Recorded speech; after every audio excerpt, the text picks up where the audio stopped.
ವರ್ಷದ ಪ್ರಥಮ ಸೆಮಿಸ್ಟರ್ನ ಎಲ್ಲ ವಿದ್ಯಾರ್ಥಿನಿಯರಿಗೆ ಮುಂಜಾನೆ ಶುಭಾಶಯಗಳನ್ನು ಹೇಳ್ತಾ ಇವತ್ತು ಮೊನ್ನೆ ಪ್ರಾರಂಭಿಸಿದಂಥ ಕುವೆಂಪು ಅವರು ಬರೆದ ಕಲ್ಕಿ ಅನ್ನುವಂಥ ಪದ್ಯವನ್ನು ಮುಂದುವರಿಸೋಣ. ಅದಕ್ಕಿಂತ ಮುಂಚೆ ಲೇಖಕರಾದ ಕುವೆಂಪು ಅವರ ಒಂದು ಸಂಕ್ಷಿಪ್ತ ವರದಿ. ಕುವೆಂಪು ಅವರು ಇವರು ಕುವೆಂಪು ಅನ್ನುವ ನಾಮಧೇಯ. ಇವರು ಹುಬ್ಬಳ್ಳಿ ವೆಂಕಟಪ್ಪ ಪುಟ್ಟಪ್ಪ ಅಂತ ಇವರು ಹೆಸರು. 1904ರಲ್ಲಿ ಜನ್ಮವಾಯಿತು. 60ಕ್ಕೂ ಹೆಚ್ಚು ಕೃತಿಗಳನ್ನು ರಚಿಸಿ ಖ್ಯಾತಿಯನ್ನು ಗಳಿಸಿದಂತಹ ಮಹಾಕವಿ ಮತ್ತು ಸಾಹಿತಿ, ನಾಟಕಕಾರ, ವಿಮರ್ಶಕಕಾರ ಅಂತ ಹೇಳ್ಬೋದು. ಇವರು 1920ರಲ್ಲಿ ಕೊಳಲು ಅನ್ನುವಂಥ ಒಂದು ಕಾವ್ಯ ಸಂಕಲನವನ್ನು ಪ್ರಾರಂಭಗೊಂಡು ಶ್ರೀರಾಮಾಯಣ ದರ್ಶನಂ ಅನ್ನುವಂಥ ಒಂದು ಮಹಾಕಾವ್ಯಗಳನ್ನು ಬರೆಯುವವರಿಗೆ ಪ್ರಚಲಿತರಾಗಿದ್ದರು. ಇವರು ಅನೇಕ ಚಿತ್ರಾಂಗದ, ಖಂಡಕಾವ್ಯ ಸೇರಿದಂತೆ ಪಕ್ಷಿಕಾಶಿ, ಪಾಂಚಜನ್ಯ, ಕೋಗಿಲೆ ಮತ್ತು ಸೋವಿಯತ್ ರಷ್ಯಾ, ಅನಿಕೇತನ, ನವಿಲು, ಹಂಸ, ಅಗ್ನಿಹಂಸ, ಕನ್ನಡ ಡಿನ್ನಂ ಅನ್ನುವಂಥ ಕಾವ್ಯ ಸಂಕಲನಗಳನ್ನು ಬರೆದಿದ್ದಾರೆ. ಅದರಂತೆ ಕಾನೂನು ಹೆಗ್ಗಡತಿ ಮತ್ತು ಮಲೆಗಳಲ್ಲಿ ಮದುಮಗಳು ಅನ್ನುವಂಥ ಎರಡು ಪ್ರಸಿದ್ಧ ಕಾದಂಬರಿಗಳನ್ನು ಬರೆದಿದ್ದಾರೆ. ಸ್ಮಶಾನ ಕುರುಕ್ಷೇತ್ರ, ಜಲಗಾರ, ಶುದ್ಧ ತಪಸ್ವಿ, ರಕ್ತಾಕ್ಷಿ ಸೇರಿದಂತೆ 13 ನಾಟಕಗಳನ್ನು ಬರೆದು ಪ್ರಚಲಿತವಾಗಿರುವಂಥ ಮಹಾಕವಿಯವರು. ಅದರಂತೆ ನೆನಪಿನ ದೋಣಿಯಲ್ಲಿ ಅನ್ನುವಂಥ ನಮ್ಮ ಆತ್ಮಚರಿತ್ರೆಯನ್ನು ಬರೆದಿದ್ದಾರೆ. ತಪೋನಂದನ, ರಸೋವೈಶ್ಯ, ದ್ರೌಪದಿ ಶ್ರೀಪಡಿ, ವಿಭೂತಿ ಪೂಜೆ ಅನ್ನುವಂಥ ಕಾವ್ಯ ಮೀಮಾಂಸೆ ಮತ್ತು ಸಾಹಿತ್ಯಿಕ ವಿಮರ್ಶೆಯ ಕೃತಿಗಳಾಗಿ ಪ್ರಕಟಗೊಂಡಿವೆ. ಸಹ್ಯಾದ್ರಿ ಗಂಗೋತ್ರಿ ಅನ್ನುವಂಥ ಇವರಿಗೆ 2 ಪುಸ್ತಕಗಳನ್ನು ಅಭಿನಂದನಾ ಅರ್ಥಕವಾಗಿ ಮಾಡಿರುವುದು ಸಲ್ಲಿಸಲಾಗಿದೆ. ಇವರು ಶ್ರೀರಾಮಾಯಣ ದರ್ಶನಂ ಅನ್ನುವಂಥ ಒಂದು ಮಹಾಕಾವ್ಯಕ್ಕೆ ಹಲವಾರು ಪ್ರಶಸ್ತಿಗಳು ಬಂದಿದ್ದವರು. ಅದರಂತೆ ಕೇಂದ್ರ ಸಾಹಿತ್ಯ ಅಕಾಡೆಮಿ ಪ್ರಶಸ್ತಿ, ಪದ್ಮಭೂಷಣ, ಪದ್ಮವಿಭೂಷಣ, ರಾಷ್ಟ್ರಕವಿ ಪ್ರಶಸ್ತಿ ಮತ್ತು ಭಾರತೀಯ ಜ್ಞಾನಪೀಠ ಪ್ರಶಸ್ತಿ. ಅದರಂತೆ ಪಂಪ ಪ್ರಶಸ್ತಿ ಇದೆ. ಕರ್ನಾಟಕ ರತ್ನ ಪ್ರಶಸ್ತಿಯನ್ನು ಗಳಿಸಿದ 1957ರಲ್ಲಿ ಧಾರವಾಡದಲ್ಲಿ ನಡೆದಂಥ 39ನೇ ಸಾಹಿತ್ಯ ಸಮ್ಮೇಳನದ ಅಧ್ಯಕ್ಷರಾಗಿದ್ದರು. ಇದರ ಜೊತೆಗೆ ಬೆಂಗಳೂರು, ಮೈಸೂರು, ಕರ್ನಾಟಕ ಅಂದರೆ ಧಾರವಾಡ ಯೂನಿವರ್ಸಿಟಿ, ಅದೇ ರೀತಿ ಗುಲ್ಬರ್ಗಾ ವಿಶ್ವವಿದ್ಯಾಲಯದವರು ಇವರಿಗೆ ಡಿಲೀಟ್ ಪ್ರಶಸ್ತಿಯನ್ನು, ಗೌರವವನ್ನು ಕೊಟ್ಟಿದ್ದಾರೆ. ಈ ಕಲ್ಕಿ ಅಂದರೆ ಏನು? ಈಗ ನಾವು ಇವರು ಬರೆದಂಥ ಪಾಂಚಜನ್ಯ ಅಂತ ಒಂದು ಕಾವ್ಯ ಸಂಕಲನ, ಈ ಕಾವ್ಯ ಸಂಕಲನದಿಂದ ಈ ಒಂದು ಕಲ್ಕಿ ಅನ್ನುವಂಥ ಪದ್ಯವನ್ನು ನಾವು ತಗೊಂಡು ಬಂದಿದ್ದೀವಿ. ಆಯ್ಕೆ ಮಾಡಿ ಪಠ್ಯಪುಸ್ತಕದಲ್ಲಿ ಅಳವಡಿಸಿದ್ದನ್ನು ನಾವು ಅವಲೋಕಿಸ್ತಾ ಇದ್ದೀವಿ. ಅದೇ ರೀತಿ ಯಾಕೆ ಅಂದರೆ ಕಲ್ಕಿ ಅಂದರೆ ದಶಾವತಾರ ಅಂತೇಳಿ ಒಂದು ವಿಷ್ಣುವಿನ ದಶಾವತಾರ ಬರ್ತದೆ. ಆ ದಶಾವತಾರದಲ್ಲಿ ಕೂರ್ಮಾವತಾರ, ವರಾವತಾರ, ಕೂರ್ಮಾವತಾರ, ಮತ್ಸ್ಯಾವತಾರ, ಪರಶುರಾಮ ಅವತಾರ, ರಾಮಾವತಾರ, ನರಸಿಂಹ ಅವತಾರ, ಮುಂದೆ ವಾಮನ ಅವತಾರ, ಬಲಿ ಚಕ್ರವರ್ತಿಗೆ ವಾಮನ ಅವತಾರ ಬರ್ತಾನೆ. ಈ ರೀತಿಯಾಗಿ ಕೃಷ್ಣನ ಅವತಾರ, ಇದು ಬುದ್ಧನ ಅವತಾರ. ಕಡೆಗೆ 10ನೇ ಅವತಾರ ಕಲ್ಕಿ ಅಂತ ಹೇಳ್ತಾರೆ. ಅಲ್ಲಿ ಕಲ್ಕಿ ಅಂದರೆ ಈ ಒಂದು ಕಲಿಯುಗದ ಪ್ರಾರಂಭಕ್ಕೆ ಬಂದು ಈ ಕಲಿಯುಗದಲ್ಲಿ ಆಗುವಂಥ ಅನ್ಯಾಯ ಶೋಷಣೆಗಳನ್ನು ನಾಶ ಮಾಡಿ ಜನರನ್ನು ರಕ್ಷಿಸುವ ಯಾವುದೋ ಒಬ್ಬ ಮಹಾತ್ಮ ಬರ್ತಾನೆ ಅಂತೇಳಿ ನಮ್ಮೆಲ್ಲರ ಅನಿಸಿಕೆ. ಆದರೆ ಇಲ್ಲಿಯ ಇವರು ಕಾವ್ಯದ ಪ್ರಕಾರ ಕಲ್ಕಿ ಅಂದರೆ ಯಾರು? ಕವಿಯ ನಿದ್ದೆಯಲ್ಲಿ ನೋಡ್ರಿ, ಅವರ ಕನಸಿನಲ್ಲಿ ಮೂಡಿದಂಥ ಒಂದು ವಿಚಾರ ಇದೆ. ಕನಸು ಅಂದರೆ ಅವರು ಬರೆಯುವ ಕನಸು ಇರ್ಬೋದು ಅಥವಾ ನಿದ್ದೆಯ ಕನಸು. ನಿದ್ದೆ ಗಂಗಿನಲ್ಲಿ ಎದ್ದು ಬಂದಂಥ ಒಂದು ಕಾವ್ಯ. ಅದರಲ್ಲಿ ಈ ಕಲ್ಕಿ ಅಂದರೆ ಯಾರು? ಅವನು ಹಸುವಿನ ಶೋಷಿತ ಅವಮಾನದ ಗೋಳಿನ ಪ್ರತೀಕವಾಗಿದ್ದಾನೆ. ನೋಡಿ, ಸಮಾಜದಲ್ಲಿ ಈ ಕೆಳಸ್ತರ, ಮಧ್ಯಸ್ಥರ ಮತ್ತು ಉನ್ನತ ಸ್ತರ ಅಂತ 3 ವಿಧಾನಗಳನ್ನು ಮಾಡ್ತೀವಿ. ಒಂದು ಕೆಳಸ್ತರದ ಜನ, ಆಮೇಲೆ ಮಧ್ಯಸ್ಥ ಜನ, ಆಮೇಲೆ ಉನ್ನತ. ಈ ಉನ್ನತದವರು ಯಾವಾಗಲೂ ಶೋಷಣೆಯ ಹಾದಿಯಲ್ಲಿ ಇರ್ತಾರೆ. ಅವಮಾನವನ್ನು ಮಾಡ್ತಾ ತಮ್ಮನ್ನು ತಾವು ಮೇಲೆ ಬರಬೇಕಾದ್ರೆ ಈ ನಮ್ಮ ಮಧ್ಯಮ ವರ್ಗ ಮತ್ತು ಮಧ್ಯಮ ವರ್ಗದವರನ್ನು ಉಪಯೋಗಿಸ್ಕೊತಾರೆ, ಕೆಳವರ್ಗದವರನ್ನು ತುಳಿತಾರೆ. ಇದು ಕುವೆಂಪು ಅವರ ಒಂದು ನಿರ್ದೇಶನ. ಅಂದರೆ ಅವರು ಆ ಕನಸಲ್ಲಿ ಕಂಡದ್ದನ್ನು ನಿಮ್ಮೆಲ್ಲರಿಗೂ ವಿಷಯವಾಗಿ ಇಲ್ಲಿ ಕವಿತಾ ರೂಪದಲ್ಲಿ ಪಾಂಚಜನ್ಯ ಅನ್ನುವಂಥ, ಈ ಪಾಂಚಜನ್ಯ ಅಂದರೆ ಇದು ಅರ್ಜುನನ ಶಂಖದ ಹೆಸರು. ಈ ಮಹಾಭಾರತ ಯುದ್ಧ ಪ್ರಾರಂಭ ಆಗಬೇಕಾದ್ರೆ ಈ ಪಾಂಚಜನ್ಯವನ್ನ ಕೃಷ್ಣ ಓದಿ ಆ ಮಹಾಭಾರತ ಪ್ರಾರಂಭವಾಗಿತ್ತು ಅಂತೇಳಿ, ಯುದ್ಧ ಕುರುಕ್ಷೇತ್ರ ಪ್ರಾರಂಭವಾಗಿತ್ತು ಯುದ್ಧ ಅಂತ ನಾವು ಹೇಳ್ತೀವಿ. ಅದನ್ನ ಈತ ಅಸಮಾನತೆ ಮತ್ತು ದೌರ್ಜನ್ಯಗಳು ಕಾರಣವಾಗಿ ನೋಡ್ರಿ, ಅವನನ್ನ ಈ ಮನುಷ್ಯ ಎಲ್ಲಿ ತನ ತೆಗಿತಾನ್ರಿ? ಒಂದು ವಿಚಾರ ಮಾಡ್ರಿ, ಒಬ್ಬ ನಿಮ್ಮನ್ನ ಇಲ್ಲಿ ತನ ಮುಗಿಸ್ತಾನೆ, ಇಲ್ಲಿ ತನ ಮುಗಿಸ್ತಾನೆ, ಇಲ್ಲಿ ತನ ಮುಗಿಸ್ತಾನೆ, ಎದಿ ತನ ಮುಗಿಸ್ತಾನೆ, ಕುತಿ ತನ ಮುಗಿಸ್ತಾನೆ, ತಡ್ಕೋತೀವಿ, ನಮ್ಮ ತಲೆನೂ ಮುಗಿಸ್ತಾನೆ. ಆದ್ರೆ ಎಲ್ಲಿ ತನ ತಡ್ಕೋತೀವಿ? ನಮಗೆ ತಡ್ಕೊಳ್ಳುವ ಶಕ್ತಿ ಇರೋವರೆಗೂ. ಇಲ್ಲಾಂದ್ರೆ ನಾವು ಅವನನ್ನ ಎತ್ತಿ ಹೋಗಿತೀವಿ, ಇಲ್ಲಾಂದ್ರೆ ಅವನನ್ನೇ ಮುಗಿಸು ವಿಚಾರ ಕೊಡ್ತೀವಿ. ಯಾಕಂದ್ರೆ ಶೋಷಣೆಯನ್ನು ತಡೆದುಕೊಳ್ಳುವಂತ ಒಂದು ಮಿತಿ ಇರ್ತದಲ್ಲ, ಆ ಮಿತಿ ಮೀರಿದ ಮೇಲೆ ಯಾವ ಶೋಷಣೆಗೆ ಒಳಗಾಗಕ್ಕೆ ಇಷ್ಟಪಡಲ್ಲ. ಅಂಥದ್ರಲ್ಲಿ ಕಾರಣವಾಗಿ ಶತಶತಮಾನಗಳ ಶೋಷಿತ ಸ್ಥಿತಿಯಲ್ಲಿ ನಡುಗಿದ ತತ್ತರಿಸಿದ ಇದನ್ನು ಸಹಿಸದ ಆತ ಒಂದು ದಿನ ಏನಾಗ್ತಾನೆ, ಇಡೀ ತಾನು ಬಡವನಾಗಿದ್ದಾನೆ, ಮೈಯೊಳಗೆ ಕಂಠ ಮಾಂಸಗಳು ಇಲ್ಲ, ರಕ್ತ ಇಲ್ಲ, ಯಾಕಂದ್ರೆ ಅಷ್ಟು ವೀಕ್ ಆಗ್ಯಾನ. ಅವನು ಒಂದು ಎಲುಬಿನ ಕುದುರೆಯಲ್ಲ, ಅಂದ್ರೆ ಯಾವುದೇ ರೀತಿಯ ಸದೃಢತೆ ಮತ್ತು ಆರೋಗ್ಯ ಇಲ್ಲದಂಥ ಒಂದು ವಾಹನವನ್ನು ಎತ್ಕೊಂಡು ಕೈಯಲ್ಲಿ ಮಿಂಚಿನ ಕತ್ತಿಯನ್ನು ಹಿಡ್ಕೊಂಡು ಬಂದು ಈ ಸಿಡಿಲಿನ ಬುದ್ಧಿಯನ್ನು ತೆಗೆದುಕೊಂಡು ಎಲ್ಲರನ್ನ ಚೆಂಡಾಡುತ್ತಾ ರಕ್ತದ ಕೋಡಿ ಹರಿಸುತ್ತಾ ತನ್ನ ಹಸಿವು ದಾಹ ತೀರಿಸಿಕೊಳ್ಳಲು ಕಲ್ಕಿ ಅವತಾರ ತೊಟ್ಟು ಬರುತ್ತಾನೆ. ಇದು ಒಬ್ಬ ಬಡವನಿಗೆ ಆಗುವಂಥ ಶೋಷಣೆಯ ವಿರುದ್ಧದ ಒಂದು ಕಥೆ ಹಾಡು. ಅವು ಶೋಷಣೆಯನ್ನು ಎಲ್ಲಿ ತನ ಅನುಭವಿಸ್ಬೋದ್ರಿ? ಬಡವನ ನೋಡಿ, ಬಡವನ ಅಂತೇಳಿ ಈಗ ನೀವು ನೋಡ್ತೀರಿ, ಒಂದು ನಾಯಿ ಇರ್ತದೆ, ನಾಯಿ ಇರ್ತದೆ, ಅದು ನಮ್ಮ ಮನೆಯ ನಾಯಿ ಇದ್ರೂ ಕೂಡ ಒಂದು ಸತಿ ಬಡಿಸ್ಕೊತದ, 2 ಸರಿ ಬಡಿಸ್ಕೊತದ, 3 ಸರಿ ಬಡಿಸ್ಕೊತದ. ನಾವು ಅದನ್ನೇ ರಿಪೀಟ್ ಮಾಡ್ತಾ ಇದ್ರೆ ಅದು ನಮ್ಮನ್ನ ಒಂದು ದಿನ ಕೆಚ್ಚಿಬಿಡ್ತದೆ. ಸಾಕಿದ ನಾಯಿ ಇದ್ರೂ ಕೂಡ ಅದೇ ರೀತಿ ಬಡವನಾದರೂ ಕೂಡ ತನಗಾಗುವ ಶೋಷಣೆಯನ್ನ ತಡೆಯುವ ಮಟ್ಟಿನಲ್ಲಿ ಮಾತ್ರ ತೆಗೆದುಕೊಳ್ತಾನೆ. ಆ ಮಿತಿ ಮೀರಿದ ಮೇಲೆ ಅವನು ಕೂಡ ಶೋಷಣೆಯ ವಿರುದ್ಧವಾಗಿ ರೌದ್ರಾವತಾರವನ್ನು ತಾಳಿ ಆ ಶೋಷಣೆಯನ್ನು ಹೊಡೆದೋಡಿಸಲು ತಾನು ಸ್ವತಃ ಪ್ರಯತ್ನವಾಗಿ ಹೋರಾಟಕ್ಕೆ ನಿಲ್ತಾನೆ, ಸನ್ನದ್ಧನಾಗಿ ನಿಲ್ತಾನೆ. ಅವನು ವೀರ್ಯಗಾಸಿಕರ ತನ್ನ ಅವತಾರವನ್ನು ಎತ್ತುತ್ತಾನೆ. ಆ ಈ ಶೋಷಣೆ ಮಾಡುವಂಥ ಎಲ್ಲ ಜೀವಿಗಳನ್ನು, ಎಲ್ಲ ಜನರನ್ನ, ಎಲ್ಲ ಶೋಷಣೆ ಮಾಡುವಂಥ ಎಲ್ಲ ಶ್ರೀಮಂತ ಜನರನ್ನ ನಾಶ ಮಾಡುವ ಕಾಲ ಒಂದಿಲ್ಲ ಒಂದು ದಿನ ಬರುತ್ತೆ ಅನ್ನುವಂಥ ಈ ಕಲ್ಕಿ ಹಾಡಿನಲ್ಲಿ ಹೇಳ್ತಾರೆ ನೋಡಿ.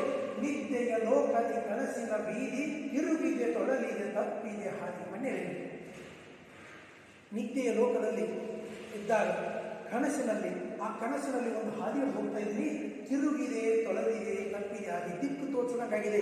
ಯಾಕಂದ್ರೆ ಸಮಾಜದ ಯಾವ ಮೂಲೆಯಲ್ಲಿ ಹೋದರೂ ಕೂಡ ತಮ್ಮ ಸ್ವಂತಕ್ಕಾಗಿ ಇನ್ನೊಬ್ಬರನ್ನು ಉಪಯೋಗಿಸಿಕೊಂಡು ಬದುಕುವವರೇ ಜಾಸ್ತಿ. ಆದರೆ ಎಲ್ಲೋ ಸಾವಿರಕ್ಕೊಬ್ಬರು ಬಡತನದ ಭವನೆಗಳನ್ನು, ಅವರಿಗೆ ಉಪಕಾರದ ಒಂದು ನಿಲುವನ್ನು ತೋರಿಸುವಂಥ ಜನ ಕಡಿಮೆ ಇದ್ದಾರೆ. ಮುಂದೆ ಕಾಣಿಸಿಕೊಂಡು ಅರಣ್ಯ ಅನಂತವಾದುದು ವನವಿಸ್ತೀರ್ಣ ನೋಡಿ. ಮುಂದೆ ಅರಣ್ಯ ಅಂದ್ರೆ ಏನು? ದೂರದ ಬೆಟ್ಟ ಏನಿರ್ತದ. ಈ ಊರಾಗ ಯಾರನ್ನೂ ಕೇಳ್ರಿ, ಅರಣ್ಯ ಕೇಳ್ರಿ, ಒಂದು ಮಾತು ಹೇಳ್ತಾರೆ, ನಿಮ್ಮೂರು ಜನ ಭಾಳ ಚಲೋ, ನಮ್ಮ ಊರಾಗ ಭಾಳ ಹಾಕೊಡೋದು. ಪ್ರತಿಯೊಬ್ಬರಿಗೂ ಬಡವನ ಬಾಯಿಂದ ಬರುತ್ತಿದ್ದ ಅದ. ಒಂದು ಶ್ರೀಮಂತರು ಕೇಳ್ರಿ, ಕೈಯಾಗ ಕೈಗೊಂದಾಳು, ಕಾಲಿಗೊಂದಾಳು, ಮನ್ಯಾಗ ತಿರುಗಾಡಕ್ಕೆ 4 ಗಾಡಿ, ಒಂದು 100-150 ಎಕರೆ ಜಮೀನು, ಮನ್ಯಾಗ ಒಂದು 8-10 ಗಾಡಿಗಳು, ವಾಹನಗಳು, ಎಲ್ಲ ಸುಂದರವಾದ ಹೆಂಡತಿ, ಎಲ್ಲ ಚಲೋ ಮಕ್ಕಳು. ಊರು ಮಂದಿ ನಾವು ಮಾತು ಕೇಳ್ತಾರೆ, ನಾವು ಏನಂತಂದ್ರಿ, ಈ ಊರಿಗಿಂತ ಮುಂದಿನ ಚೆನ್ನಲ್ಲ. ಯಾಕಂದ್ರೆ ನನ್ನ ಕಾಡಲ್ಲಿ ಶ್ರೇಷ್ಠ ಅನ್ನೋದು ಹುಲಿಯ ಒಂದು ಸಿದ್ಧವಾದಂಥ ಮಾತು. ಅದೇ ಬಡವರು ಕೇಳ್ರಿ, ಪ್ರತಿಯೊಬ್ಬ ಬಡವೇ ಅಂತಾರೆ, ಈ ಊರು ಬೇಡ್ಬಿಡಪ್ಪ, ಚಿಕ್ಕೋಡಿ ಚಂದ ಇದೆ, ಚಿಕ್ಕೋಡಿ ಬರ್ಬೋದು, ಚಿಕ್ಕೋಡಿನ ಊರಲ್ಲಿ ಹಂಗೆ ಅನಿಸ್ತದೆ. ಮತ್ತೇನು ಅನಿಸ್ತದೆ, ಇಲ್ಲಿ ಬಿಟ್ಟು ಹೋದ್ರೆ ಚಲೋ, ಸಂಖ್ಯೆ ಸೊಂದ ಚಲೋ. ಯಾಕಂದ್ರೆ ಎಲ್ಲಿ ಹೋದವರು ಈ ಬಡವರಿಗೆ ಬರುವ ಸ್ಥಿತಿ ಏನಪ್ಪಾ ಅಂದ್ರೆ ಶೋಷಿತವಾಗುವಂಥ ಸ್ಥಿತಿನೇ ಬರೋದು. ಬಡತನವನ್ನು ಎತ್ತಿ ತರುವ ಯಾರಿಲ್ಲ. ಊರಲ್ಲಿ ಅರ್ಧ ಟ್ರಕ್ ಅಕ್ಕಿಯನ್ನು ಹಂಚ್ತಾ ಇದ್ರೆ 1 ಟ್ರಕ್ ಗೊತ್ತಿದ್ದನ್ನ ರಾತ್ರಿ ಹೋಗಿರ್ಬೋದು. ಇದೆಲ್ಲ ಶೋಷಣೆನೇ, ಮತ್ತೇನಿಲ್ಲ. ಒಂದು ಸಣ್ಣ ವಿಷಯಕ್ಕಾಗಿ ಏನೋ ಒಂದು ಬೇಡ್ತಿರ್ತಾರೆ. ಇನ್ನು ಏನಂತಾನೆ, ಅನಂತವಾದದ್ದು ವನವಿಸ್ತೀರ್ಣ. ಆ ಸುಂದರವಾದ ಕಾಡನ್ನು, ಹಸಿರಾದ ಕಾಡನ್ನು ನೋಡಿ ನಮಗೇನಿಸ್ತದೆ, ಅಲ್ಲಿ ಹೋಗ್ಬೇಕನ್ನಿಸ್ತದೆ. ಹೆಮ್ಮರಗಳು ಇರಿದವು ಅಲ್ಲಿ ಬಿಡುವಿಲ್ಲದೆ ಎಳೆದಿದ್ದವು ಬಳ್ಳಿ ನೋಡಿ. ಹೆಮ್ಮರಗಳು, ದಟ್ಟವಾದ ಮರಗಳಿದ್ದು ಅದು ಸುಂದರವಾಗಿತ್ತು. ಈಗ ಅಂದ್ರೆ ಏನು, ನಾವು ಹೋಗ್ತೀವಿ, ಬಿಲ್ಡಿಂಗ್ ಅದಾವ, ಮನಿ ಅದಾವ, ಸುಂದರ ಅದ. ಬೆಳಗಾವಿ ಸಿಟಿ ಒಳಗೆ 6 ಗಂಟೆ ಏನು ಅನ್ಸೋದು ಬಸ್ನಾಗ ಕೂತಾಗ ನಮ್ಮದು ಮನಿ ಇಲ್ಲೇ ಇರಬೇಕಾಗಿತ್ತು. ಆದ್ರೆ ಒಂದು ದಿನ ಅಲ್ಲಿ ಏನಾದರೂ ವಸ್ತು ಮಾಡಿ ನೋಡ್ರಿ, ನಮ್ಮ ಊರ ನಮಗೆ ಚಲೋ. ಯಾಕಂದ್ರೆ ಅಲ್ಲಿ ಎದ್ದದ ಇಲ್ಲೈತಿ, ಆದ್ರೂ ಇದಕ್ಕಿಂತಲೂ ನಮಗೆ ಚಲೋ. ಎಲ್ಲಿ ಹೋದ್ರು ಕಾಲಿಗೆ ತೊಡರಾಗುವಂಥ ಬಳ್ಳಿಗಳಿದ್ದವು, ಬಿಡುವಿಲ್ಲದೆ ಎಲ್ಲಿದ್ದವು ಬಳ್ಳಿ. ಮುಳ್ಳಿನ ಬಗೆಗಳು ಗರಗಸ ಬಳ್ಳಿ, ರೇಖ ಬಳಿಕೆ ವಾಸಿನ ಕಳ್ಳಿ. ನೋಡಿ, ಪ್ರತಿಯೊಂದು ಜೀವನದಲ್ಲಿ ಈ ಬಡವರನ್ನ ಕಾಲೆಳೆಯುವಂಥ ಶ್ರೀಮಂತರು ಅಥವಾ ದುರಾಚಾರಿಗಳು ತಮ್ಮದೇ ಒಂದು ಬೇಳೆಯನ್ನು ಬೇಯಿಸಿಕೊಂಡು ತಾವೇ ದೊಡ್ಡವರಾಗುವಂಥವ್ರು ಎಲ್ಲಿ ಬಂದು ನಮ್ಮ ಕಾಲೆಳೆಯುವುದರ. ಈಗ ಒಂದು ಸುಂದರವಾದ ಕಾಡಿಗೊಂಡ್ರೆ ಅಲ್ಲಿ ಹೆಂಗ ಮುಳ್ಳಿನ ಕಡ್ಡಿಗಳು, ಪಾಪಾಸ್ಕಳಿಗಳು ನಮ್ಮನ್ನೆಲ್ಲ ಜಗ್ಗಿರ್ತಾವ. ಹಲವಾರು ಬಂಧನ. ನಿಮ್ಮದೆಲ್ಲ ಡಾಕ್ಯುಮೆಂಟ್ ಕರೆಕ್ಟ್ ಅದ, ಆದರೂ ಪೊಲೀಸರು ರೂಪಾಯಿ ಕೇಳ್ತಾರೆ. ನಿಮ್ಮದೆಲ್ಲ ಡಾಕ್ಯುಮೆಂಟ್ ಕರೆಕ್ಟ್ ಅದ, ಆದರೂ ನಿಮ್ಮ ಮನೆ ಕಟ್ಟಕ್ಕೆ ಮುನ್ಸಿಪಾಲ್ಟಿ ಪರ್ಮಿಷನ್ ಕೊಡಂಗಿಲ್ಲ. ಎಲ್ಲ ನಿಮ್ಮದ್ರಿ. ಅದಕ್ಕೆ ಹೇಳ್ತಾರೆ, ಅಷ್ಟು ಮೀರಿ ನಿಮಗೆ ಕೊಡಬೇಕಾಗಿ ಒತ್ತಾಯ ಬಂದ್ರೆ ಆ ಕಡೆ 3 ಫುಟ್ ಬಿಡಿ, ಈ ಕಡೆ 3 ಫುಟ್ ಬಿಡಿ. ನೋಡ್ರಿ, ಸ್ಕ್ವೇರ್ ಫುಟ್ ಒಳಗೆ 1200 ಸ್ಕ್ವೇರ್ ಫುಟ್ ಜಾಗ ತಗೋತೀವಿ. ಹಿಂದೆ 3 ಫುಟ್, ಮುಂದೆ 3 ಫುಟ್. ಏಟಾದ್ರಿ 3 ಮೂರಲೆ 9 9 ಅಂದ್ರೆ 90 ಫುಟ್. 3 ಮೂಲೆ 9 90 180. ಇದು ಈ ಕಡೆ 3 3 4 12 120 120 240. ಅದು ಒಂದು 180. ಟೋಟಲ್ ಆಗಿ ಸುಮಾರು 200-300 ಸ್ಕ್ವೇರ್ ಫುಟ್ ಜಾಗದಿಂದ ನಾವು ವೇಸ್ಟ್ ಆಗಿ ಇಡಕ್ಕೆ. ಮುಂದೆ 3 ಫುಟ್ ಬಿಡ್ಬೇಕು, ಹಿಂದೆ 3 ಫುಟ್ ಬಿಡ್ಬೇಕು, ಮಗನಿಗೆ 3 ಫುಟ್ ಬಿಡ್ಬೇಕು. ಆದ್ರೆ ನಾವು ಕೊಟ್ಟಿದ್ದು ರೊಕ್ಕ ಎಷ್ಟು? 1200 ಸ್ಕ್ವೇರ್ ಫುಟ್ಗೆ. ಇಂಥ ಒಂದು ಯಾವುದಾದ್ರೂ ಒಂದು ದೌರ್ಜನ್ಯಗಳನ್ನು ನಮ್ಮ ಮೇಲೆ ಹೇರ್ತಾನೆ ಇರ್ತಾರೆ. ನುಗ್ಗಿನ ಹುಳುವಿನಲ್ಲಿ ಹೊಳುವಿನಲ್ಲಿ. ನೋಡಿ, ಆ ಸಂಧಿಯಲ್ಲಿ ನಾವು ಹೋಗ್ತಾ ಇದ್ದೀವಿ. ಇದು ಒಂದು ಈ ಒಂದು ಸಿಟಿ ಅನ್ನೋದೊಂದು ಇದು ಕಾಡ, ಈ ಜಗತ್ತು ಅನ್ನೋದೊಂದು ಕಾಡ. ಇಲ್ಲಿ ಎಲ್ಲರೂ ಅದಾರೆ. ಆ ಕನಸಿನ ಗಾಡಿನಲ್ಲಿ ನೋಡಿ ಪ್ರಪಂಚದ. ಯಾಕಂದ್ರೆ ನನ್ನ ಕನಸದ ಚಿಕ್ಕೋಡಿಗೆ ಹೋದ್ರೆ ನನ್ನ ಮಕ್ಕಳು ಶಿಕ್ಷಣ ಚಲೋ ಆಗ್ತದೆ, ಬೆಳಗಾವಿ ಗಿಟ್ರೆ ಅವ್ರು ಎಜುಕೇಟೆಡ್ ಆಗ್ತಾರೆ, ಬೆಂಗಳೂರು ಗಿಟ್ರೆ ಅದಕ್ಕಿಂತ ಚಲೋ ಓದ್ತಾರೆ. ಇಂಥ ಒಂದು ಕನಸಿನ ಹೆಗ್ಗಾಡೋದು. ಅಲ್ಲಿದ್ದುದು ಬೆಳಕೆಂಬುವುದಿಲ್ಲ, ಕತ್ತಲು ಅಲ್ಲ. ನೋಡಿ, ಶಿಕ್ಷಣ ಸಿಗಾಕತ್ತದ ಮಕ್ಕಳಿಗೆ, ಅಥವಾ ನನಗೆ ಕೆಲಸ ಸಿಕ್ಕದವರು ಕೆಲಸಕ್ಕಿಂತಲೂ ನನ್ನ ಖರ್ಚು ಜಾಸ್ತಿ ಅದ. ಅಲ್ಲಿದ್ದುದು ಬೆಳಕೆಂಬುದನಕ ಇಲ್ಲ, ಸುಖ ಆಗ್ತಿಕ್ಕೆ ತಲೆಯಾಗಿಲ್ಲ. ಆದರೂ ನಾನು ಬದುಕಿದ್ದೀನಿ ಅನ್ನುವಂಥ ಒಂದು ವಿಚಾರ. ನಾನು ಪೂರ್ತಿ ಹಾಳಾಗುವಂಥ ಕತ್ತಲೆ ಇಲ್ಲ. ಬೆಳಕು ಕತ್ತಲು ಶಿವನೇ ಬಲ್ಲ, ಶಿವನೇ ಬಲ್ಲ. ಪ್ರೇತಗಳಂದದಿ ಭೀತಿಯ ಛಾಯೆ ಸುಳಿ ಸುಳಿದಾಡಿತು ಅಲ್ಲಿ ಆ ಘೋರ ಕಾನನದಲ್ಲಿ. ನೋಡಿ, ಪ್ರೇತಗಳಂದದಿ ಭೀತಿಯ ಛಾಯೆ. ಎಲ್ಲರೂ ಹೆಂಗೆ ನೋಡ್ತಿರ್ತೀವಿ ಸಿಟಿ ಒಳಗಲ್ಲ. ಇಲ್ಲಿ ಬಂದಂಥವ್ರು ನೋಡ್ರಿ, ಬೆಳಗ್ಗಿನಿಂದ ಸಾಯಂಕಾಲ ಯಾರಾದ್ರೂ ಬಂದು ನಿಮ್ಮನ್ನು ಮಾತಾಡ್ಸಕ್ಕೆ ನಿಮ್ಗೆ ಏನಿಸ್ತದೆ? ಈ ಮನುಷ್ಯ ಯಾರೋ ನಮಗೆ ಡಬ್ಬ ಹೋಗ್ಬೋದು, ನಮ್ಮ ಮನೆಗೆ ಬರ್ಬೋದು. ಪ್ರೀತಿ ಅಂತ ಹೋಗ್ಬಿಟ್ಟದ್ರಿ. ಯಾರೋ ನಮ್ಮ ಮನೆಗೆ ಫ್ರೆಂಡ್ಸ್ ಅಂತ ಕರ್ಕೊಂಡು ಬಂದರು, ಅವ್ನು ನಮ್ಮ ಮನೆಗೆ ಏನೋ ದುರ್ಘಟನೆ ಮಾಡಿ ಹೋಗ್ತಾನೋ, ಅವ್ನು ನಮ್ಮನ್ನು ಯಾವ ರೀತಿಯಾಗಿ ನಾಶ ಮಾಡಿ ಹೋಗ್ತಾನೋ ಅನ್ನುವಂಥ ಒಂದು ಈ ಪ್ರೀತಿಯಲ್ಲಿ ನಾವು ಬದುಕ್ತಾ ಇದ್ದೀವಿ. ನಡೆದೇ ನಡೆದೂ ನಡೆದೇ, ಸಾಹಸ ಬಿಡದೆ ಎದೆಗಡದೆ, ಸುತ್ತಲೂ ಮೌನ, ಸ್ಮಶಾನ ಮೌನ. ನೋಡಿ, ಸ್ಮಶಾನ ಮೌನ ಅಂದರೆ ಮಾತಾಡೋರು ಒಬ್ಬರು ಇಲ್ಲ. ಈ ಬೆಂಗಳೂರುಗಾರನ ತಗೊಳ್ಳಿ, ಎದ್ದು ಕೇಳೋರಿಲ್ಲ, ತಮ್ಮದೇ ಸ್ವಂತ. ಬೆಳಗ್ಗೆ ಎದ್ದ ತಕ್ಷಣ ಯಾರನ್ನಾದರೂ ನೀವು ಹೋಗಿ ಒಂದು ಆಫೀಸ್ನಾಗ ಭೇಟಿಯಾಗ್ರಿ, ಒಬ್ಬರಾದ್ರೂ ವ್ಯಕ್ತಿ ಬರ್ರಿ ಸರ್ ನೀವು ಕೆಲಸ ಮಾಡಿಕೊಡ್ತೀನಿ, ಇಲ್ಲ ಚಾಲು ಆತ ಒಂಕೆ ದಿನ ಹಿಡಿಯಾಗುತ್ತೆ. ಅವು ಒಂಕೆ ಹಿಡ್ಕೊಂಡ ಕೂತಿರ್ತಾನೆ. ಬಂತು ನನ್ನ ಟೇಬಲ್ ಕಡೆ ಒಬ್ಬ ಬರಕತ್ತಾನಂದ್ರೆ ಆಯ್ತು, ನಮ್ಮ ಮಿಸ್ಸಸ್ 1000 ರೂಪಾಯಿ ಮನೆಗೆ ಗ್ಯಾರಂಟಿ. ಮಕ್ಕಳು ಏನಾದರೂ ಒಂದು ವಸ್ತು ಹೇಳಿರ್ತಾರೆ, ಪಪ್ಪ ಇದು ಸಂಜೆ ಬೇಕಂತೇಳಿ, ಅದು ಪೇಮೆಂಟ್ ಅಂತ ತರಂಗಿಲ್ರಿ. ನಿಮ್ಮಂಥ ಹೋಗುವಂಥ ಬಡವರನ್ನು ಶೋಷಣೆ ಮಾಡಿ ಪ್ರತಿಯೊಬ್ಬರು ಕೆಳವರ್ಗದವರನ್ನು ಹಿಡ್ಕೊಂಡು, ಅಧಿಕಾರಿಗಳನ್ನು ಹಿಡ್ಕೊಂಡು, ಮೇಲ್ವರ್ಗದವರವರೆಗೆ ಎಲ್ಲರೂ ಹಣದ ದಾಯಿಗಳು. ಹಣವನ್ನು ಪಡಿತಾರೆ, ಬಡವರನ್ನು ಶೋಷಣೆ ಮಾಡ್ತಾರೆ. ನೀನು ಲಿಂಗಾಯತ ಅಥವಾ ನೀನು ಮರಾಠ ಅಥವಾ ನೀನು ಮುಸ್ಲಿಂ ಅಥವಾ ನೀನು ಜೈನ ಅಂತ ಬರೆದು ಕೊಡಕ್ಕೆ ನೀವು ಹುಟ್ಟಿದ್ದು ಅದಲ್ರಿ. ಆದರೆ ನೀವು ಯಾವ ಜಾತಿಯವರು ಅಂತೇಳಿ ಒಂದು ಸರ್ಟಿಫೈಡ್ ಆಗಿ ಯಾವುದೋ ಗೊತ್ತು ಗುರಿಗಿಲ್ಲದ ಜಾತಿಯ ಒಬ್ಬ ಅಧಿಕಾರಿ ಸಹಿ ಹಾಕಿಬಿಟ್ರೆ ಅದು ನಾವು ಇಡೀ ನಮ್ಮ ಸರ್ಕಾರ, ನಮ್ಮ ಆಡಳಿತದ ಒಂದು ಈ ಭ್ರಷ್ಟ ಒಂದು ಸಿಸ್ಟಮ್ ಅದಲ್ಲ, ಇದು ಸಿಸ್ಟಮ್ ಒಪ್ಕೊಂಡ್ಬಿಡ್ತು.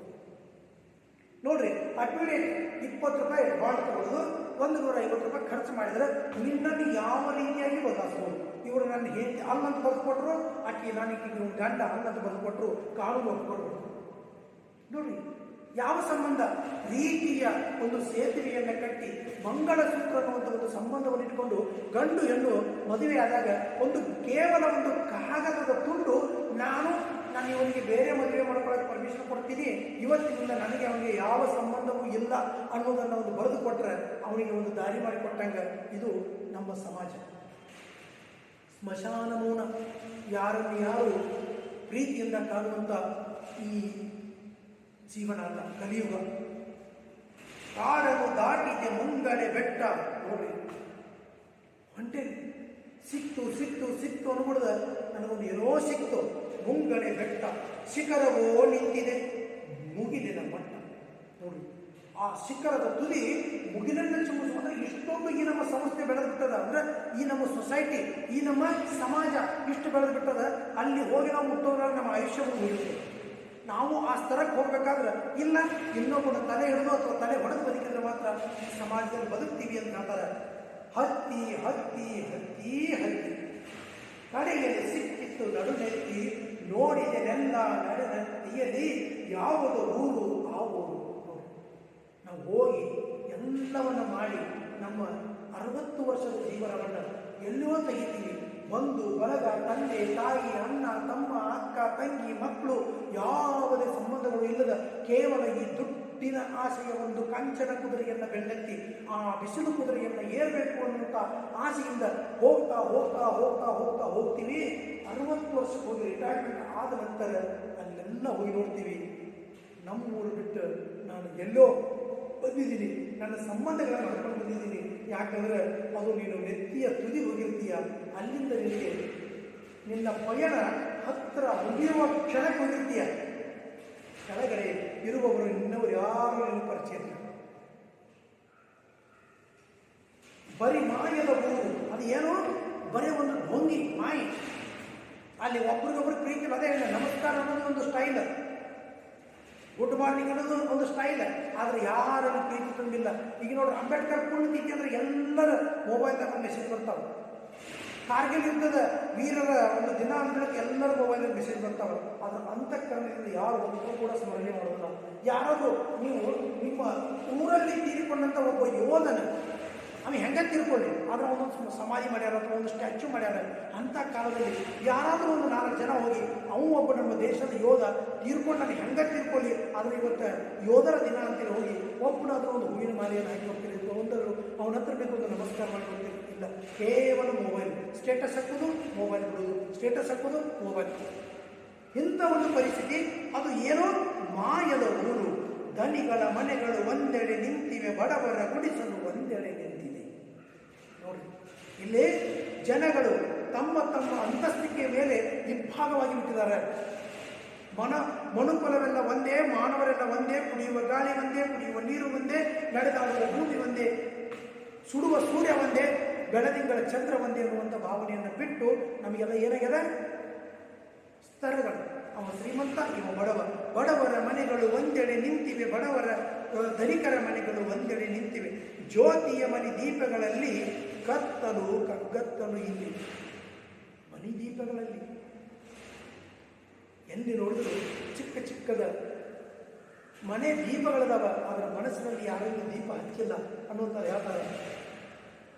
ಕತ್ತಲು ಕಗ್ಗತ್ತಲು ಇಲ್ಲಿ, ಹಾಡಿನ ನುಂದನಿಯ ನಿಂತ ಗೋಳಿನ ನಿಲ್ದನಿಯಂತ. ನೋಡ್ರಿ, ಹಾಡು ಅಂತದ ಸೂಕ್ಷ್ಮವಾಗಿ ನಮಗೆ ಹಾಡು ಕೇಳ್ತದ, ಗೋಳಾಡುವಂತ ಗೋಳು ಕೂಡ ನಮಗೆ ಕೇಳ್ತದ.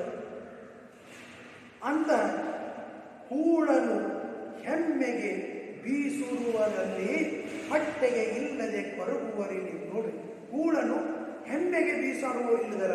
ಶ್ರೀಮಂತರು ತಮ್ಮ ಮನೆಯ ಒಂದು ಯಾವುದೋ ಕಾರ್ಯಕ್ರಮ ಅಥವಾ ಸಮಾರಂಭಗಳಲ್ಲಿ ಹೆಮ್ಮೆಯಿಂದ ಸಾಕಷ್ಟು ನೀಡಿಕೊಂಡು ಎಷ್ಟೋ ಕೂಡನ್ನು ವೆಚ್ಚವಾಗಿ ಹೊರಗಡೆ ಚೆಲ್ಲೋರಿದ್ದಾರೆ.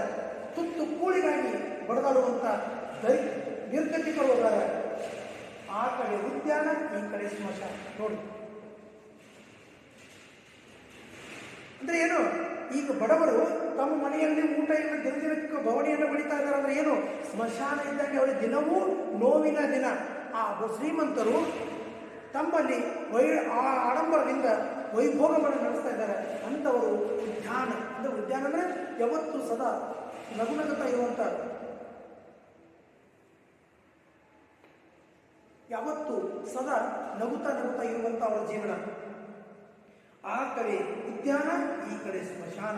ಪಿತಾಂಬರಗಳ ಒದೆಯುವರಲ್ಲಿ ಕೌಪಿನಕೆಯ ಚಿಂದಿ ಸಿಗದಿಲ್ಲಿ. ನೋಡಿ, ಆ ಕಡೆ ಶ್ರೀಮಂತರು ತಮ್ಮ ಆಡಂಬರಕ್ಕಾಗಿ ಬಟ್ಟೆ ಬರೆ ಬಂಗಾರದ ವೈಡೂರ್ಯಗಳನ್ನು ಧರಿಸಿಕೊಂಡು ದೊಡ್ಡ ದೊಡ್ಡ ಕಾರುಗಳಲ್ಲಿ ಫಂಕ್ಷನ್ಗಳು ಮಾಡ್ತಾ ಇದ್ದಾರೆ. ಇಲ್ಲಿ ಚಿಂದಿಯ ಬಟ್ಟೆ, ಕೌಪಿನ ಅಂದ್ರೆ ಲಂಗೋಟಿ, ತಮ್ಮ ಮಾನವನ್ನು ಮುಚ್ಚಿಸಿಕೊಳ್ಳಲು ಬಟ್ಟೆ ಸಿಗದೆ ಬೀದಿಯಲ್ಲಿ ಭಿಕ್ಷುಕರು ಅಲೆದಾಡ್ತಾ ಇದ್ದಾರೆ. ನೋಡುತ್ತಾ ನೋಡುತ್ತಾ ನೋಡುತ್ತಿರಿಯೇ ಬೆಚ್ಚಿ ಬಿದ್ದೆ. ಇದೆಲ್ಲ ನೋಡಿದೆ. ನಮ್ಮೂರ ಅಂದ್ರೆ ನಾನು ಬಂದ ಉದ್ದೇಶವನ್ನು ಮರೆತು ಇಲ್ಲಿನ ಈ ಆಡಂಬರ ಮತ್ತು ಈ ಬಡತನವನ್ನು ನೋಡಿ ಔಹಾರಿ ನಿಂತೆ. ನೋಡ್ರಿ, ಒಂದು ಕಡೆ ಸಾಕಷ್ಟು ದೊಡ್ಡ ದೊಡ್ಡ ಮನೆಗಳು, ಇನ್ನೊಂದು ಕಡೆ ಆ ಸ್ಲಮ್ ಏರಿಯಾದ, ಒಂದೊಂದು ಕಡೆ ಅನ್ನವನ್ನ ಹೆಮ್ಮೆಯಿಂದ ತಿಂದು ಚೆಲ್ತಾ ಇದ್ದಾರೆ, ಇನ್ನೊಂದು ಕಡೆ ಬಿದ್ದಂತ ಆ ತೊಟ್ಟಿಯಲ್ಲಿನ ಅನ್ನವನ್ನ ಒಳ್ಕೊಂತಿದ್ದಾರೆ. ಪಿತಾಂಬರ ಉಡುಗೆಗಳನ್ನು ತೊಟ್ಟು ಮೆರೆಯುವಂತ ಜನ ಇದ್ದಾರೆ. ಬಟ್ಟೆ ಅಲ್ಲ, ಕೌಪಿನ್ಯತನ್ನು, ಮಾನವನ್ನು ಮುಚ್ಚಿಕೊಳ್ಳಲು ಕೌಪಿನ್ಯವಿಲ್ಲದೆ, ಅದರ ಒಂದು ತುಂಡು ಬಟ್ಟೆಯೂ ಕೂಡ ಇಲ್ಲದೆ ಬೆತ್ತಲಾಗಿ ತಿರುಗುವವರನ್ನ ನೋಡ್ತಾ ನಾನು ಬೆಚ್ಚಿ ಬಿದ್ದೆ. ಬಡಬಗ್ಗರ ಜಠರಾಗ್ನಿಯು ಎದ್ದು ಗುಡಿಸಲಿಗರಿಗೆ ಬೆಂಕಿಯು ಬಿದ್ದು. ನೋಡ್ರಿ, ಹೊಟ್ಟೆ ಕೂಡಿದ್ರೆ ಬೆಂಕಿ ಬಿದ್ದು ತಮಗಾದ ಅವಮಾನ ಮತ್ತು ಅಸಹ್ಯದ ಭಾವನವನ್ನ ನೋಡಿ ಅವ್ರಿಗೆ ಏನಾಗ್ತದೆ, ಒಂದು ಆ ಒಡಬಾಗ್ನಿ ಅಂದ್ರೆ ಹೊಟ್ಟಿ ಒಳಗೆ ಖಾರ ಕಲಿಸಿದಂಗಾಗಿ, ಕಿಚ್ಚು ಹಚ್ಚಿದಂಗಾಗಿ ಅವರಲ್ಲಿ ಏನಾಗ್ತದೆ, ಯಾವತ್ತಿದ್ರೂ ಈ ಸಮಾಜ ನಮ್ಮನ್ನು ಇದೇ ರೀತಿಯಾಗಿ ನೋಡ್ತದೆ. ಅದಕ್ಕಾಗಿ ನಾವು ಏನಾದರೂ ಪರಿವರ್ತನೆ ಆಗಬೇಕು ಅನ್ನೋದನ್ನ ನೋಡಿ ಅವರಲ್ಲಿ ಒಂದು ಕಿಚ್ಚು ಹುಡ್ತದೆ. ಗುಡಿಸಲೆಗಳಿಗೆ ಬೆಂಕಿ ಬಿದ್ದಿದೆ ಅಂದ್ರೆ ಅವರು ಮನೆಯಲ್ಲಿದ್ದರೂ ಕೂಡ ಒಂದು ಬೆಂಕಿಯಲ್ಲಿ ಬೆಂದು ಹೋಗುವಂತ ಧಗ ಧಗ ಧಗ ಧಗ ಹೊತ್ತುತ್ತಿದೆ, ಬುಗಿಲೆನ್ನುತ್ತ ಮುತ್ತುತ್ತಿದೆ. ಇದು ಹೆಂಗೆ ಬಡವರ ಬೆಂಕಿ ಆಗ್ತಾ ಒಂದಕ್ಕೆ ನಾಲ್ಕಾಗಿ ಬೆಳೀತಾ ಇರ್ತದೆ. ಎಲ್ಲ ಶೋಷಿತರು ಒಂದಾಗ್ತಾರೆ. ಮುಗಿಲಿನವರೆಗೂ ಬಾಣಿನವರೆಗೂ ದಿಕ್ಕುಗಳ ಜುಟ್ಟಿನವರೆಗೂ ಬಡವರ ಬೆಂಕಿಯು ನಾಲಿಗೆ ಚಾಚಿ. ನೋಡ್ರಿ, ಈ ಬಡವರು ಒಂದು ಎಲ್ಲ ತಮ್ಮ ಶೋಷಣೆಯನ್ನು ತಡೆದು ಅವರು ಕೋಪ ಹೆಚ್ಚಾಗಿ ಆ ಒಡಬಾಗ್ನಿ ಹೆಚ್ಚಾದರೆ ಶ್ರೀಮಂತರ ನಪ್ಪಿತು ಬಾಚಿ ಬಡವರ ಚಿಕ್ಕದು ಏನು ಪಿಸಾಚಿ. ನೋಡಿ, ಒಂದು ದಿನ ರೊಚ್ಚಿಗೆದ್ದಂಥ ಬಡವರು ಈ ಶ್ರೀಮಂತರನ್ನ ಇವತ್ತಿಲ್ಲ ನಾಳೆ ಒಂದು ಹೇಳುವಂತ ಕಾಲ ಬರ್ತದೆ. ಬಡವರ ಸಿಟ್ಟದು ಏನು ಪಿಸಾಚಿ, ಬಡಬಾಗ್ನಿಯ ತಲೆ ತಗ್ಗಿತು ನಾಚಿ, ಶ್ರೀಮಂತರ ಸೌಧಂಗಳನೆತ್ತಿ ಸೀದುದು ಬಡ ಹೊಟ್ಟೆಯು ಹೊತ್ತಿ ದೂರದ ಆ ಗಿರಿ ಶಿಖರದ ಮೇಲೆ ನನಗೂ ತಟ್ಟಿತು ಬೆಂಕಿಯ ಜಾಲೆ ಏಳಿಸಿ ಬಡನೆಯ ಹಾಹಾಕಾರ. ನೋಡಿ, ನಾನು ಹಿಂದೆ ಇದ್ದೀನಿ ಅಂದ್ರೂ ಕೂಡ ನನಗೂ ಒಂದು ಸ್ವಲ್ಪ ಅದು, ಈಗ ನೋಡ್ರಿ, ಕೊರೋನಾ ಯಾವುದೇ ಮೂಲೆಯಲ್ಲಿ ಬಡವರು ಎಷ್ಟೋ ಸತ್ತರು, ಆಹಾರದಿಂದ ಪರದಾಡಿದ್ರು, ಗಾಡಿಗೆ ಹೋಗ್ಬೇಕಾದ್ರೆ ಅವರಿಗೆ ಸಮಯ ಸಿಗಲಿಲ್ಲ, ಪಾಪ ವಾಹನಗಳನ್ನು ಸಿಗಲಿಲ್ಲ. ಇದು ಅವರಿಗೆ ಅಷ್ಟೇ ಅಲ್ಲ, ಇದು ಹೆಚ್ಚಾಗ್ತಾ ಹೋಗಿ ಒಂದು ತಿಂಗಳು ಆದಮೇಲೆ ಎಲ್ಲ ಅಂಗಡಿಗಳು ಬಂದಾದ್ಮೇಲೆ ಆ ಬೆಂಕಿ ಅಂದ್ರೆ ಅವ್ರಿಗೆ ಆಗುವಂಥ ಕಷ್ಟ ನಮಗೆ ತಟ್ಟಿದಾಗ ನಮಗೆ ಗೊತ್ತಾಗ್ತದೆ, ಹೌದಪ್ಪ ಇಷ್ಟು ಕಷ್ಟ ಐತಿ ಅಂತ. ನನಗೂ ತೊಟ್ಟಿತ್ತು ಕೇಳಿಸಿ ತೊಡನೆಯ ಹಾಹಾಕಾರ. ನನಗೂ ಅಲ್ಲಿ ನಡೆದಂಥ ಆ ಸಮಾಜದ ಒಂದು ಅಸ್ಥಿರವಾದ ಸ್ಥಿತಿ ನನಗೆ ಗೊತ್ತಾಯಿತು. ಮಕ್ಕಳು ಮರಿಗಳು ಚಿತ್ಕಾರ. ನೋಡಿ, ಅವು ತಮ್ಮ ಬಟ್ಟೆಗಿಲ್ಲದೆ ಅನ್ನ ನೀರಿಲ್ಲದೆ ಚೀರಿ ಸಾಯುವಂಥ ಒಂದು ಪರಿಸ್ಥಿತಿ.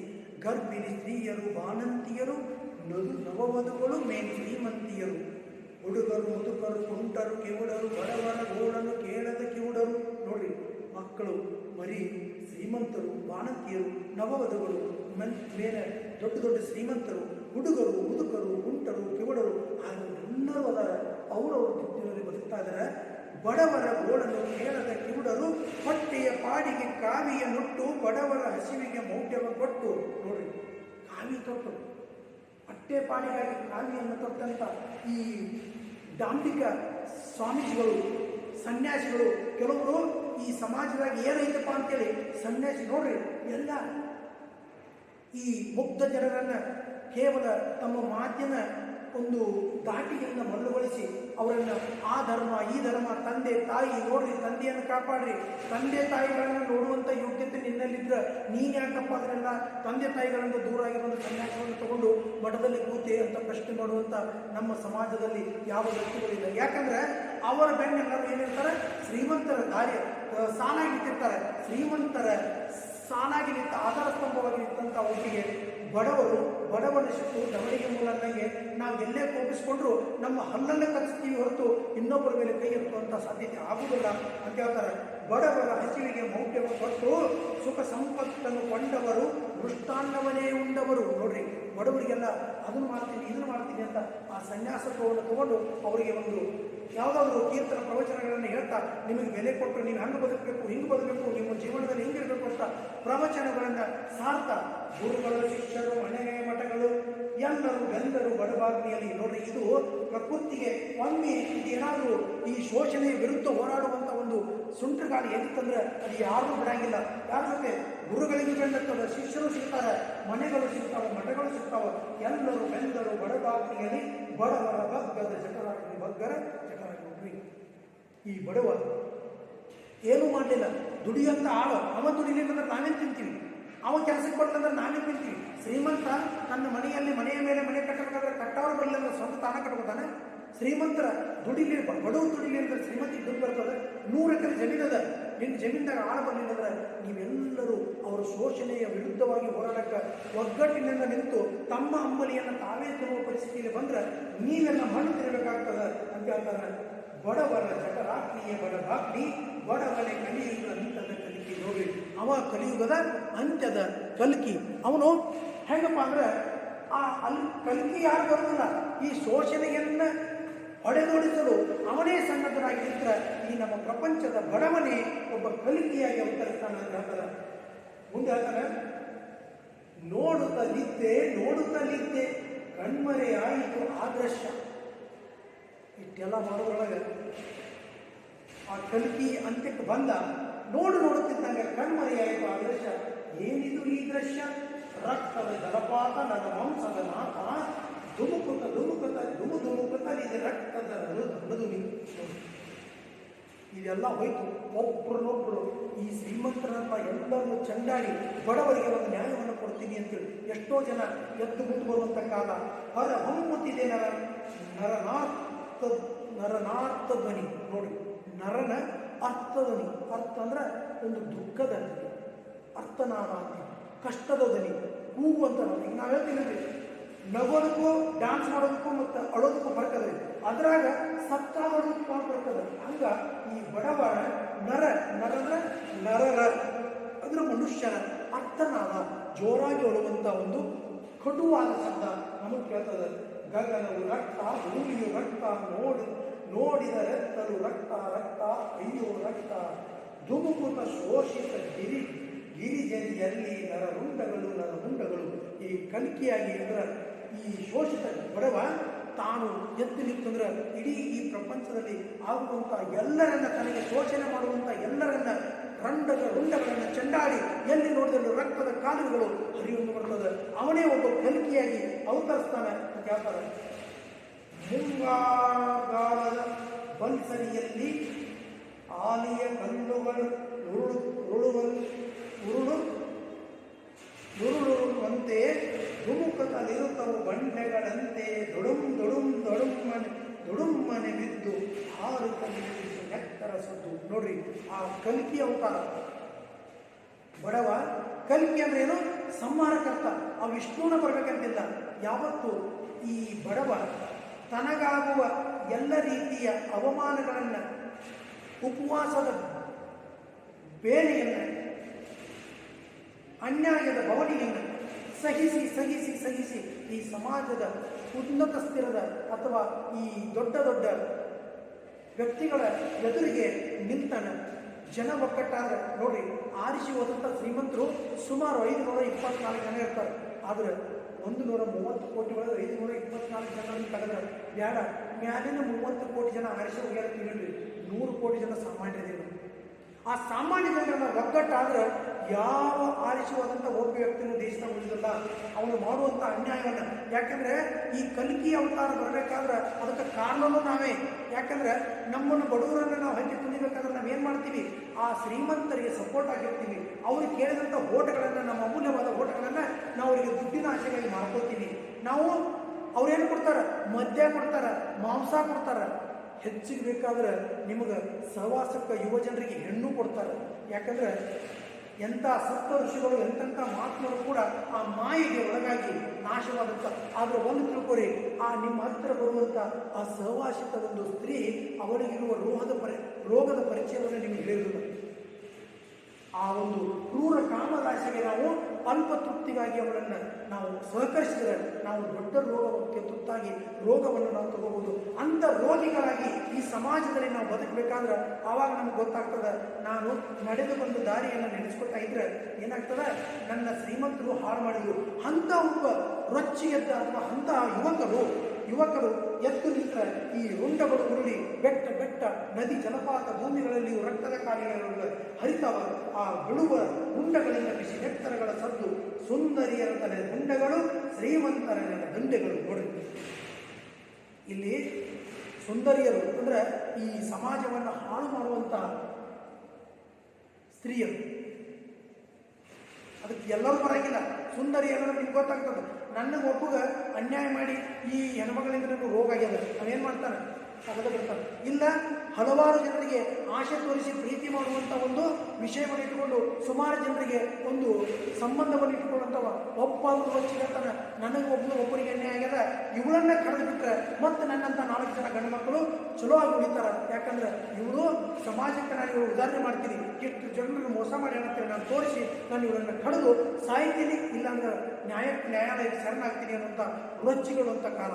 ಅಂಥದ್ರಲ್ಲಿ ಆ ಸಮಾಜದಲ್ಲಿ ಶ್ರೀಮಂತರ ಸುಂದರಿಯರ ತಲೆ ಗುಂಡೆಗಳು, ಶ್ರೀಮಂತರ ಗುಂಡೆಗಳು, ಪಾಪದ ದೇಹ ಪುಣ್ಯದ ದೇಹ ಯಾವುದೂ ಇಲ್ಲ. ನಾವು ಅನ್ಬೋದು ಇದು ಪುಣ್ಯವಂತರ ದೇಹ, ಇದು ಪಾಪ ಯಾವುದೂ ಇಲ್ಲ.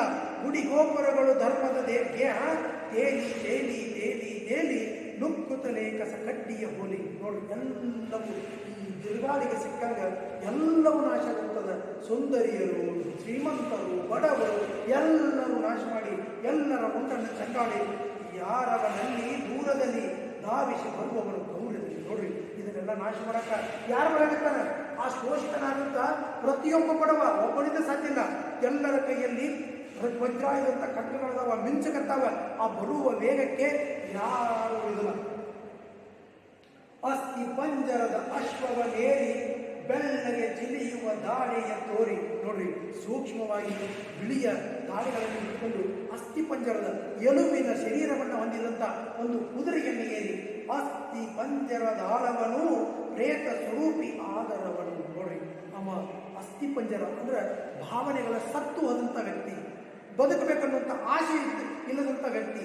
ಅವನು ತನ್ನನ್ನು ತಾನು ನೋಡ್ರಿ, ಯಾವಾಗ ನೀವು ನಿಮ್ಮ ಈ ಜೀವನದ ಒಂದು ಆನಂದಮಯ ಕ್ಷಣಗಳು ನಾಶವಾಗಿ ಹೋಗ್ತಾವ, ಅವು ಪ್ರತಿಯೊಬ್ಬ ಮನುಷ್ಯ ನೋಡ್ರಿ ಆತ್ಮಹತ್ಯೆ ಮಾಡ್ಕೊತಾರೆ. ಆತ್ಮಹತ್ಯೆ ಮಾಡ್ಕೊಳ್ಳೋದ್ರೆ ಈಜಿ ಅಲ್ಲ.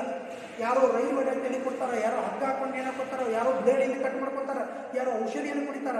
ಯಾವಾಗ ತನಗೆ ಆಗುವ ಲೋಹದ ಸಹನೆಯನ್ನು ತಾಳಲಾರದೆ ಕೊನೆಯ ಸ್ಟೇಜ್ ಅಂತ, ಅಲ್ಲಿಗೆ ಬೇರೆ ಏನು ಮಾಡಲಿಕ್ಕೆ ಸಾಧ್ಯ ಇಲ್ಲ. ಬಲಗೈ ಕೈಯಲ್ಲಿ ನೆಂಚಿನ ಕತ್ತಿ, ಎಡಗೈ ಕೈಯಲ್ಲಿ ಸಿಡಿಲಿನ ಬುತ್ತಿ. ನೋಡು, ಮಿಂಚು ಹುಡುಗಗಳು ಕೈಯಾಗಿ ಹಿಡ್ಕೊಂಡ್ರೆ ಸರ್ವನಾಶಕ್ಕನ್ನ ಅಂದಿ ಅಂತ ಹೇಳ್ತಾರೆ. ಎಲುಬಿನ ಕುದುರೆ ಎಲುಬಿನ ಆಳು ಇವನೇ ಕಲ್ಕಿ ಬಡವರ ಬಾಳು, ಮೂರ್ತಿ ವ್ಯಕ್ತಿಯ ಬಡವರ ಗೋಳು ನೋಡುತ್ತಲದ್ದೇ. ನೋಡ್ರಿ, ಈ ಬರುವಂಥ ವ್ಯಕ್ತಿನ ಯಾರು? ಬಡವರ ಬಾಳು. ಅವನೇ ಒಂದು ಬಡವರ ಆಶಾಕಿರಣ. ಅವನೇ ಬಂದು ಈ ಶ್ರೀಮಂತರ ಶೋಷಣೆಯನ್ನ ಎಲ್ಲವನ್ನು ಸರ್ವನಾಶ ಮಾಡಿ ಈ ಬಡವರ ಮೌಢ್ಯಗಳನ್ನು ಅಳೆದು ಬಡತನವನ್ನು ಹೆಚ್ಚು ಮಾಡ್ತಾ ಇರುವಂಥ ನೋಡ್ರಿ, ಒಂದು ಊರಾಗ ಸುಮಾರು 100,000 ಜನ ಇದ್ದಾಗ 2 ಮಂದಿ ಅಥವಾ 3 ಮಂದಿ ಶ್ರೀಮಂತರು ಇರ್ತಾವೆ. ಪ್ರತಿಯೊಬ್ಬರು ಶ್ರೀಮಂತನಾಗುವ ಆಸೆಯಲ್ಲಿ, ಶ್ರೀಮಂತನಾಗುವ ದಾಹದಲ್ಲಿ ಎಲ್ಲವನ್ನ ಏನಾದರೂ ಕೆಟ್ಟ ಕೆಲಸ ಮಾಡಿರ್ತಾನೆ ಅಂತ ನಾನು ನೋಡುತ್ತಲಿದ್ದೆ, ಕೇಳುತ್ತಲಿದ್ದೆ. ನೋಡ್ರಿ, ನಾನು ನೋಡಕತ್ತಿದ್ದೆ, ಕೇಳತ್ತಿದ್ದೆ. ಏನಂತ? ಹಸಿವೆ ದಾಹ ಎನ್ನುತ್ತ ಬಂದ ಸಿಕ್ಕೇಲ್ಪ. ಅವನು ಶೋಷಣೆ ಆಗುತ್ತೆ ನಾವು ನೆನೆಸ್ಕೊಳಕತ್ತಾನೆ. ಯಾಕಪ್ಪ ನೀನಂದ್ರೆ ನನಗೆ ಹಸು ಅದ, ನನಗೆ ದಾಹ. ಯಾವ ದಾಹ? ನಾನು ಈ ಸಮಾಜದ ಈ ದುಸ್ತರವನ್ನು ನಾಶ ಮಾಡಿ ಸುಸ್ಥಿರವನ್ನು ತರುವಂಥ ದಾಹ. ಮತ್ತೊಂದೇನು? ರಕ್ತವನ್ನು ಕುಡಿದು ಈ ಶ್ರೀಮಂತರನ್ನು ನಾಶ ಮಾಡುವಂಥ ದಾಹ. ಹಸಿವೆ ದಾಹ ಎನ್ನುತ್ತ ಬಂದ ರಕ್ತ ರಕ್ತ ರಕ್ತ ಎಂದ. ನೋಡಿ, ಅವ್ನು ಏನಾಗ್ಯದ? ಕುಡಿಯುವ ನೀರು, ಗಾಳಿ ಎಲ್ಲ ಹೋಗ್ಯದ. ರಕ್ತ ಅಂದ್ರೆ ಏನು? ಎಲ್ಲರನ್ನ ನಾಶ ಮಾಡಬೇಕು, ಇವರು ಸಮಾಜವನ್ನ ಹಾಳು ಮಾಡ್ತಾ ಇದ್ದಾರೆ ಅನ್ನುವಂಥದ್ದು. ನೆತ್ತರು ಹೊಳೆಯಲ್ಲಿ ಧುಮುಕಿದನು ಕುದುರೆಯೊಡನೆ ದುಮ್ಮಿಟ್ಟಿದನು, ಕುಡಿದನು ರಕ್ತವ ಮೊಗೆದು, ತಿಂದನು ತಲೆಗಳ ತೆಗೆದು. ಒಳಗೆ ಮಕ್ಕವನು ಈ ಕಲಿಯುಗದ ಸರ್ವನಾಶ ಮಾಡಿ ಅಂತ್ಯವನ್ನು ಕಾಣುವಂಥ ಆ ಒಬ್ಬ ಅಸ್ಥಿಪಂಜರದ ಶೋಷಿತ ಬಡವನಾದಂಥ ಕಲ್ಕಿ ಈ ರೀತಿ ಬರ್ತಾನೆ. ಎಡುವಿನ ಕುದುರೆಗೆ ಕೆಣೆಯುತ್ತಿತ್ತು, ನಾದವು ಮೊಮ್ಮುವ ಬೀಳುತ್ತಿತ್ತು. ಮೊಮ್ಮ ಅಂದರೆ ಮೊಮ್ಮ ಜೋರಾಗಿ, ಅಥವಾ ಬ್ರಹ್ಮನ ನಾದ ಅಂದರೆ ಸಾವಿನ ಅಂಚಿನ ನಾದ.